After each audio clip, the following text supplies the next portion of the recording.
नमस्कार साथियों, मैं हूं भावना और आप देख रहे हैं यूट्यूब चैनल लीगल होम्स। साथियों, जैसा कि आप सभी को पता है कि मैं इस चैनल के माध्यम से आप सभी के लिए जो लॉ से रिलेटेड स्टूडेंट्स हैं या जो इंडियन जुडिशरी सर्विसेज की तैयारी कर रहे हैं या इन्होंने बीए एलएलबी या एलएलबी करना है, ऐसे स्टूडेंट्स के लिए यहाँ पर इंफॉर्मेशन देती रहे। चैनल को सब्सक्राइब कर लीजिए यदि आप अपना कैरियर लॉ के फील्ड में बनाना चाहते हैं। तो आज मैं बात करने वाली हूँ आरजीएस की। तो बहुत से स्टूडेंट के सामने ये क्वेश्चन होता है कि हम आरजीएस की प्रिपरेशन किस तरीके से कर सकते हैं और आरजीएस के लिए क्या स्ट्रेटजी लेनी चाहिए या हम कितने महीने के अंदर अपना सिलेबस कवर कर सकते हैं, या ऐसे क्वेश्चंस बहुत सारे आते हैं। जैसे मैंने क्वेश्चंस लिखे हुए हैं, बहुत सारे स्टूडेंट्स मुझसे पूछते हैं कि सिलेबस किस तरीके से डाउनलोड करना है या हिंदी इंग्लिश की तैयारी कैसे करनी है, अपना कॉन्सेंट्रेट किस तरीके से बढ़ाना है पढ़ाई को लेकर, क्योंकि बहुत जल्दी ये ऐसी पढ़ाई है या सिविल सर्विसेज की तैयारी कर रहे हैं या हम जुडिशियल सर्विसेज की तैयारी कर रहे हैं।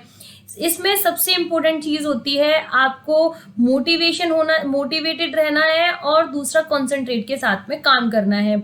दूसरा है कि हम बीए एलएलबी और एलएलबी की लास्ट ईयर में है या लास्ट सेमेस्टर में है, तो क्या हम अभी से प्रिपरेशन कर सकते हैं। तो ये बहुत सारे क्वेश्चंस हैं उन सभी साथियों के। तो मैं इस चैनल के माध्यम से आप लोगों के जो क्वेश्चंस रहते हैं स्टूडेंट के दिमाग में, वो सारे कोशिश करती हूँ कि मेरे माध्यम से आप लोगों को उनके आंसर्स मिल जाएं और आगे भी इसी तरीके से मैं काम करती रहूं। इसके लिए आप चैनल को सब्सक्राइब जरूर कर लीजिएगा और ऐसे दोस्तों और ऐसे फ्रेंड्स के साथ शेयर कीजिए जो अपना कैरियर इस लॉ के फील्ड में बनाना चाहते हैं।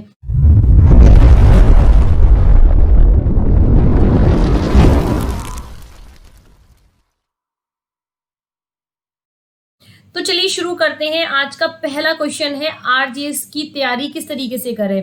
देखिए, आरजीएस राजस्थान जो सिविल जज होते हैं वहां पे आप सिविल जज की तैयारी करते हैं।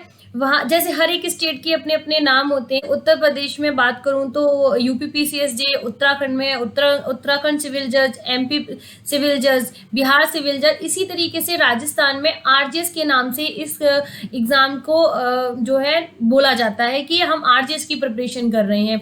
एक आरएएस होता है और एक आरजीएस होता है, वो दोनों अलग अलग क्राइटेरिया होते हैं। तो चलिए मैं आरजीएस की बात कर रही हूँ। तो आरजीएस में आप किस तरीके से प्रिपरेशन कर सकती हैं। तो देखिए, आपको 3 बातें ध्यान में रखनी है। यदि आपकी हिंदी इंग्लिश अच्छी है यानी लैंग्वेज पे बहुत अच्छी पकड़ है, तो राजस्थान के सिविल जज को बनने में आपको कोई नहीं रोक सकता है। हिंदी इंग्लिश आपकी अच्छी होनी चाहिए, इस पर विशेष कमांड होनी चाहिए आपकी, यानी कि आप बोल सकते हैं, लिख सकते हैं।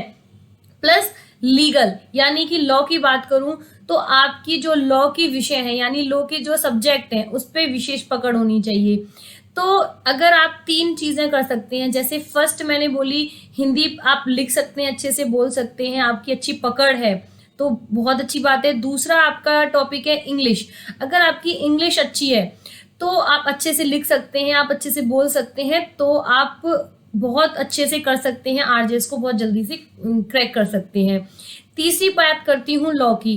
तो लॉ में पहले बहुत सारे एक्ट होते थे, जैसे आई थिंक 14-15 एक्ट जो है थे, लेकिन अब बेयर एक्ट जो भी कम है, लॉ कम कर दिए गए हैं, बाकी लोकल लॉज कम कर दिए हैं। करीबन आपको 13 से 14 जो है लॉ की बुक पढ़नी पड़ती है। 13-14 भी वो भी माइनर है, जैसे सीपीसी, सीआरपीसी, एविडेंस और कॉन्स्टिट्यूशन को छोड़ के वहां के बहुत छोटे छोटे एक्ट हैं, 1-2 लोकल एक्ट हैं और एक इस तरीके से एक्ट हैं जो आप हर एक जो सिविल जज की एग्जाम होते हैं उसमें देख सकते हैं।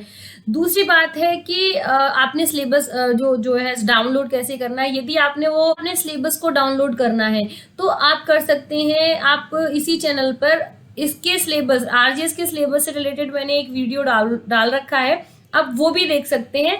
यदि आपने लीगल होम्स का जो टेलीग्राम ग्रुप है वो ज्वाइन नहीं किया है तो वो ज्वाइन कर सकते हैं। वहां पे भी आपको सिलेबस प्रोवाइड कर दिया जाएगा। मैं इस वीडियो के बाद में आपको वो सिलेबस भी अपलोड कर दूंगी वहां पर, राइट। अब तीसरी बात है कि हम इंग्लिश और हिंदी की तैयारी कैसे करें।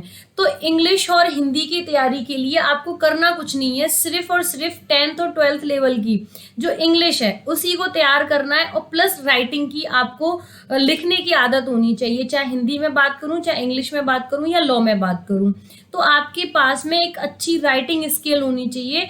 तो आप ये समझ लीजिए कि आपने आरजीएस क्वालिफाई कर लिया है, आप अपने नाम के आगे अभी से मजिस्ट्रेट लिख सकती हैं या लिख सकती हैं, क्योंकि सबसे इम्पोर्टेंट चीज़ है वहाँ पे इंग्लिश और हिंदी को क्वालिफाई करना, और दूसरा आपका राइटिंग बहुत अच्छा होना चाहिए। ठीक है। तीसरी अगर मैं बात करती हूँ कि लॉ किस तरीके से पढ़ना है, तो लॉ के लिए आपको लेने हैं बेयर एक्ट। बेयर एक्ट आप ले लीजिए। बेयर एक्ट में निशान, एक बार किसी भी एक्ट को उठा के एक बार शुरू से लेकर अंत तक, भले ही आपको समझ में आ रहा है या नहीं आ रहा है, आपको एक बार उसको रीड करना है। रीड के साथ साथ में आपको छोटे छोटे वहां पर हाईलाइट कीवर्ड्स को हाईलाइट करना है। तो अगर लॉ आपको पढ़ना है तो चैनल से जुड़े रहिए। मैं इस चैनल के माध्यम से आप लोगों को बताऊंगी कि बेयर एक्ट को किस तरीके से पढ़ना है, कौन से सेक्शन में किस तरीके के कीवर्ड्स होते हैं उनको मैं टिक करा दूंगी आपको। ये अब मैं लाइव भी क्लासेस करा करूंगी, लाइव भी मैं जाया करूंगी, जिससे कि आपको एक एक घंटे की लाइव क्लासेस के थ्रू मैं आपको कम से कम एक एक्ट को खत्म करवा पाऊंगी कीवर्ड्स के साथ में। वैसे डिटेल में हम पढ़ेंगे तो धीरे धीरे आपको पता चलता रहेगा कि किस तरीके से क्लासेस मैम देने वाली हैं, तो वो आप जुड़े रहिएगा। तो मैं आपको बता दूंगी कि किस तरीके से आपको कौन से दिन कौन सा सब्जेक्ट हम पढ़ाने वाले हैं उसके अकॉर्डिंग। ठीक है। लॉ के लिए आपको विशेष ध्यान रखना है, बेयर एक्ट से पढ़ाई करनी है, राइट। अब बात करते हैं कि सिलेबस कितने दिन में खत्म हो जाएगा। सिलेबस को खत्म करने के लिए आपको कम से कम 4 से 5 महीने लगेंगे। 4 से 5 महीने में आपका सिलेबस खत्म हो जाएगा, एक रीडिंग खत्म हो जाएगी, और कंप्लीट सिलेबस यानी पूरी अच्छे से 2 बार 3 बार रिवीजन हो जाए आपका, उसके लिए आपको 8 से 10 महीने लग सकते हैं आराम से।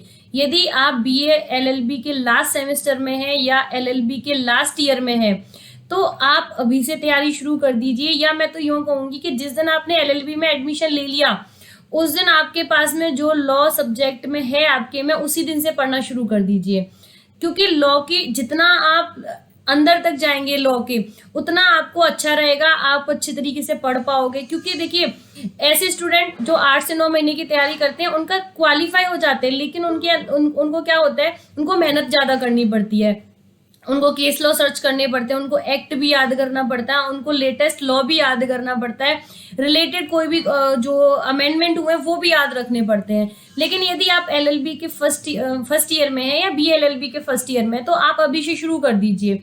जिससे होगा क्या कि आपको धीरे धीरे आपके नोट्स बन जाएंगे, तो आपको लास्ट में जब आप लास्ट सेमेस्टर में आ जाएंगे तो आपको रिवीजन की जरूरत नहीं पड़ेगी, आपको दोबारा से किसी एक्ट को पढ़ने की जरूरत नहीं पड़ेगी। सिर्फ और सिर्फ आप अपने जो नोट्स बनाए हुए हैं उनको एक नज़र देखेंगे और आपके लिए वो सफिशियंट रहेंगे। और ऐसे स्टूडेंट यदि मुझे देख रहे हैं जो एलएलबी के अभी फर्स्ट एडमिशन लिया या जो सेकेंड ईयर या 4th या 5th सेमेस्टर में है, तो वो भी तैयारी कर सकते हैं, क्योंकि शायद अभी आरजीएस की जो लास्ट वैकेंसीज आई थी उसमें 21 ईयर में जो मिनिमम एज लिमिट थी वो थी। तो वो ऐसे स्टूडेंट के सामने बहुत सारे क्वेश्चन आते हैं कि मैम एज लिमिट अभी खत्म कर दी है या वही रहेगी। तो देखिए मेरे अंदाजन वही एज लिमिट रहेगी 21 वर्ष, लेकिन अमूमन कई स्टेट में 23 वर्ष की है, लेकिन अभी तक राजस्थान में 21 वर्ष की है। ये अभी तक कोई नोटिफिकेशन ऐसा कुछ नहीं आया, जैसे ही कोई नोटिफिकेशन आता है मैं आपको इस चैनल के माध्यम से बता दूंगी, तो आपको वो जानकारी हो जाएगी। दूसरा हम बात करेंगे कि हिंदी इंग्लिश की तो मैंने बात कर ली आपको। हाँ, क्वेश्चन पेपर किस तरीके से आता है। 100 नंबर का क्वेश्चन पेपर आता है प्रीलिम्स में, जिसमें आपको 70 नंबर का लॉ आता है और 15-15 नंबर के हिंदी और इंग्लिश आती हैं। ये बिल्कुल बेसिक लेवल का आता है। 10+2 में अगर आपने अच्छे से अपनी इंग्लिश और हिंदी पे अच्छी पकड़ थी तो आप ये एग्जाम क्वालिफाई कर सकते हैं, राइट। अगर पूरे ओवरऑल में इस वीडियो के माध्यम से आपको जो बता रही हूँ इसकी मैं बात करूँ तो आपको कम से कम 8 से 10 महीने लग सकते हैं तैयारी करने में, प्लस रिवीजन करने में, प्लस 2 से 3 बार रिवीजन हो जाएगा। लेकिन आपसे मेरी एक रिक्वेस्ट है कि आप यदि तैयारी कर रहे हैं, अभी से शुरू कर रहे हैं, तो सबसे पहले तो आप लिखना शुरू कर दीजिए। आरजेएस में यानी राजस्थान जुडिशरी की मैं बात कर रही हूँ, सिर्फ और सिर्फ राजस्थान जुडिशरी की, तो इसमें लिखना मोस्ट इंपोर्टेंट है। इसमें आपको हिंदी इंग्लिश पे कमांड बहुत अच्छी है। आप डेली न्यूज़पेपर पढ़ना शुरू कर दीजिए, भले इंग्लिश का हो भले हिंदी का हो, कोई भी मैगजीन उठा लीजिए। राइटिंग पर विशेष बहुत ध्यान दिया जाता है यहाँ पर। अगर आपकी राइटिंग अच्छी है तो आपको प्लस पॉइंट 1 मिल सकता है। यदि आप 1 नंबर से भी आपने कहीं भी इधर उधर हो गया और आपका राइटिंग अच्छा है तो आपको राइटिंग में नंबर मिलते हैं। दूसरी बात करूं मैं कि आपको लॉ पे किस तरीके से कमांड करनी है, तो लॉ के लिए मैं आपको बता ही चुकी हूँ, मैं अपने चैनल के माध्यम से आपको क्लासेस भी दूंगी। दूसरा, आपको बेयर एक्ट में ही नोट्स बनाने चाहिए। आपको कहीं भी किसी भी नोटबुक में बनाओगे या एक फर्स्ट टाइम आपको लिखना पड़ेगा, बेयर एक्ट के अंदर ही रीड करना पड़ेगा। दूसरा, आप जब रिवीजन करोगे तो आपको छोटे छोटे कीवर्ड्स आपको याद करने हैं। तीसरा, आप जब रिवीजन करोगे तो आपको एक्ट ऐसे याद हो जाएगा जैसे आपने फिंगर टिप्स पे याद कर लिया है। तो फ्रेंड्स, आज की ये वीडियो आपको कैसी लगी आप मुझे कमेंट बॉक्स के माध्यम से बता सकते हैं, और कोई भी क्वेश्चंस हैं आपके तो वो भी आप मुझे कमेंट बॉक्स के माध्यम से बता सकते हैं, क्योंकि मैं नेक्स्ट वीडियो जो लेके आऊंगी वो उत्तर प्रदेश जुडिशरी से रिलेटेड आऊंगी। जो स्टूडेंट यूपी पीसीएसजे की तैयारी करना चाहते हैं उनको किस तरीके की स्ट्रेटजी अपनानी है अपनी स्टडी के लिए, और उनको किस तरीके का तैयारी करनी है, कैसे शुरू करना है, कहाँ से शुरू करना है, ये सिर्फ राजस्थान के स्टूडेंट्स के लिए था या राजस्थान की जो जुडिशरी की तैयारी कर रहे हैं उनके लिए था। तो फ्रेंड्स, बने रहिए मेरे साथ में। Have a good day, bye bye.